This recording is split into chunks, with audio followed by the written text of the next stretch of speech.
हम आपकी कोई प्रॉब्लम आपके लिए पैदा नहीं करेंगे। कि बॉर्डर पे अब चाइना झुक गया है, कल तक झुका रहेगा उसकी गारंटी नहीं है, हमें तैयार रहना है। लगता है कि चाइना झुक गया है इसलिए कि चाइना काफी एक स्ट्रॉन्ग कंट्री है। बैक टू 2020 पेट्रोलिंग पे हम जा रहे हैं। इंडियन ओशन पे भी इंडियन आर्मी की पावर नजर आ रही है, बॉर्डर पे भी पावर नजर आ रही है। तो आपका ये कहना है कि अगर चाइना लद्दाख से हट रहा है, क्योंकि वो इंडिया को नहीं डरा सकता, ये exactly. तो अब बिल्कुल भी नहीं डरा सकता था। अगर हम बैक 5 ईयर टू 6 ईयर चले जाए ना, तो इंडिया की आंखों में आंखें डाल के जो है ना वो खड़ा होता था। और हमने तो पाकिस्तान कितना एक बड़ा मसला है इंडिया के लिए।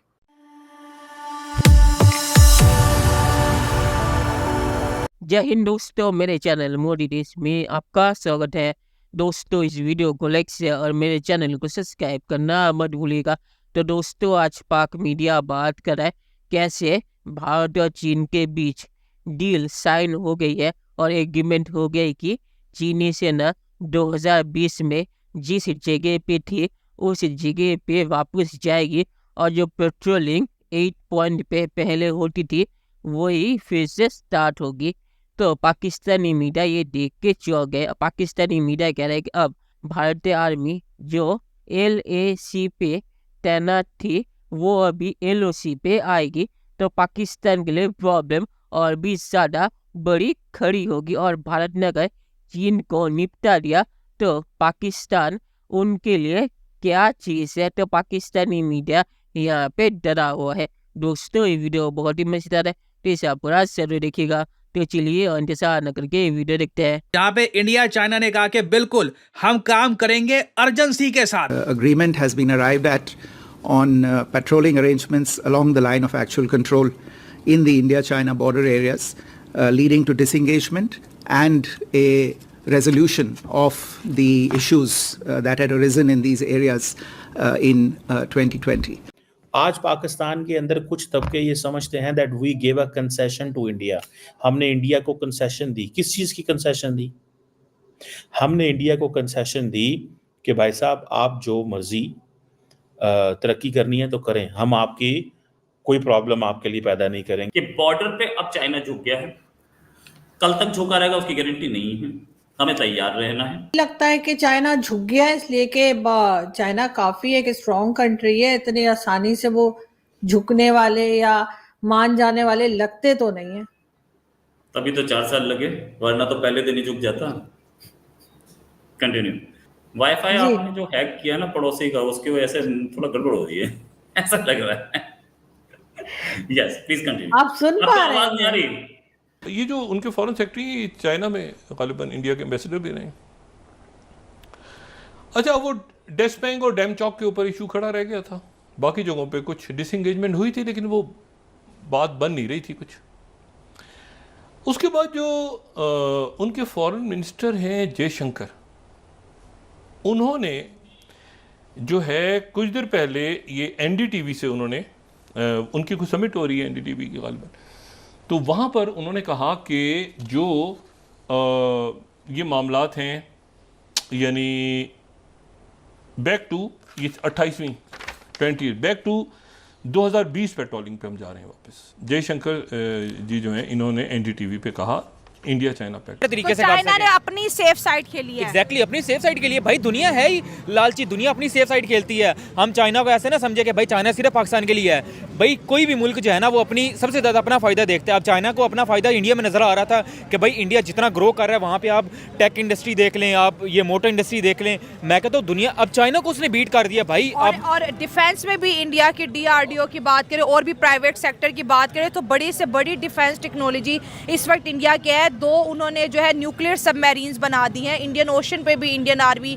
की पावर नजर आ रही है, बॉर्डर पे भी पावर नजर आ रही है। तो आपका ये कहना है कि अगर चाइना लद्दाख से हट रहा है तो इसमें चाइना का फायदा है, क्योंकि वो इंडिया को नहीं डरा सकता। ये exactly. अब बिल्कुल भी नहीं डरा सकता था। अगर हम बैक 5 ईयर टू 6 ईयर चले जाए ना, तो इंडिया की आंखों में आंखें डाल के जो है ना वो खड़ा होता था। और हमने वीडियोस भी देखी हैं, इवन दो कि हमने वीडियोस देखी है, इंडियन आर्मी जो है ना वो थोड़ी बहुत हमें वहाँ पे लड़खड़ाती हुई नजर आती भी थी कि भाई वो जो है ना वो बैक बैकफुट पे हमें नजर आते थे, लेकिन अब तो ऐसा 2-3 बिल्कुल भी सालों नहीं है। से अच्छे डंडे चला रही है चाइनीज अब बिल्कुल भी ऐसा नहीं है। उसकी रीज़न यही है कि अब जब कंट्री जो है ना वो इकोनॉमी वाइज अगर ग्रो करती है ना, तो आपका जो है ना वो दुनिया के ऊपर इमेज ही डिफरेंट बन जाता है। सही हो अब गया, हाँ। इमेज एग्जैक्टली अब इमेज जो है ना वो इंडिया का एक डिफरेंट जो है ना वो जाता है चाइना के पास, और उनको पता चल गया कि भाई आने वाले दिनों में जो है ना वो इसका मुकाबला करना बहुत इम्पॉसिबल हो जाएगा। अगर चाइना की ट्रेड जो है ना वो इंडिया बहुत बड़ी मार्केट है, आपको पता है, मैंने अब जैसे कि बताया दूसरी बड़ी जो है ना वो पॉपुलेशन वाइज कंट्री है, तो इतनी बड़ी मार्केट को आप जो है ना वो उससे वो डिस्कनेक्ट नहीं हो सकते, जिस तरह पाकिस्तान डिस्कनेक्ट हुआ हुआ है। हाल हमारे देख ले इकोनॉमी के क्या चल रहे हैं, तो चाइना जो है ना वो गलती कभी भी नहीं दोहराएगा, वो डिस्कनेक्ट कभी भी नहीं होना चाहेगा इतनी बड़ी मार्केट से। बिल्कुल। और 2020 कहते हैं बैक टू 2020 साथ जो है इंडिया की फॉरेन मिनिस्ट्री ने ये स्टेटमेंट भी कोट की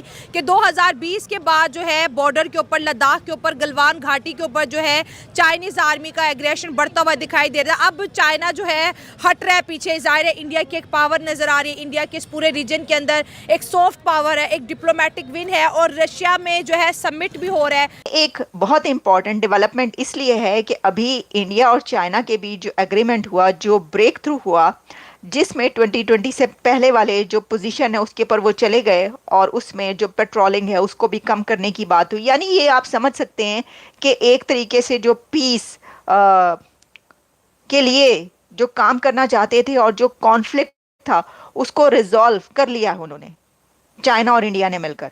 ये एक बहुत बड़ा ब्रेक थ्रू है। आर्गुमेंट है कि अगर चाइना जैसे एक नेबर के साथ या इतनी इंटरनेशनल पावर के साथ शामिल हैं, इंडिया किसी न किसी तरीके से कंधे से कंधा मिला के चलने के लिए तैयार है, जो कि एक बहुत बड़ी बात है। चाइना जो है ये कोई मामूली चीज़ नहीं, इस वक्त इंटरनेशनल जो ऑर्डर है, जो एस्टेब्लिशमेंट है, उसका इक्वल बल्कि more than equal stake holder है। तो पाकिस्तान कितना एक बड़ा मसला है इंडिया के लिए। ये तो आप ना कहें कि हमारे जैकेटों की दोनों जेबों में बम है तो हम पता नहीं क्या कर सकते हैं, ऐसी तो बात नहीं है ना। डिप्लोमेसी में बम तो नहीं चलता ना, उसमें बातचीत चलती है। तो बातचीत जो है अगर चाइना के साथ चलती है, उसके पास बम भी हैं, रॉकेट भी हैं, सब कुछ है। चलिए दोस्तों, इस वीडियो बात करते हैं। तो भारत और चाइना के बीच जो एग्रीमेंट हुआ है वो 2020 में जो पोजीशन थी उसी पोजीशन पे दोनों जो सेना है उन्होंने वापस जाने का फैसला किया है। और मुझे लगता है कि चीन ने भी इसलिए किया है क्योंकि ब्रिक्स सम्मेलन हो रहा है और वो चाहते कि मोदी और शी जिनपिंग की मुलाकात है, तो इसलिए वो अभी पीछे हट गए हैं। और रोहित भाई ने जैसे कहा कि चीन पे भरोसा करने की जरूरत नहीं है, चीन अभी झुका है, पर झुका रहेगा ये मुझे नहीं लगता।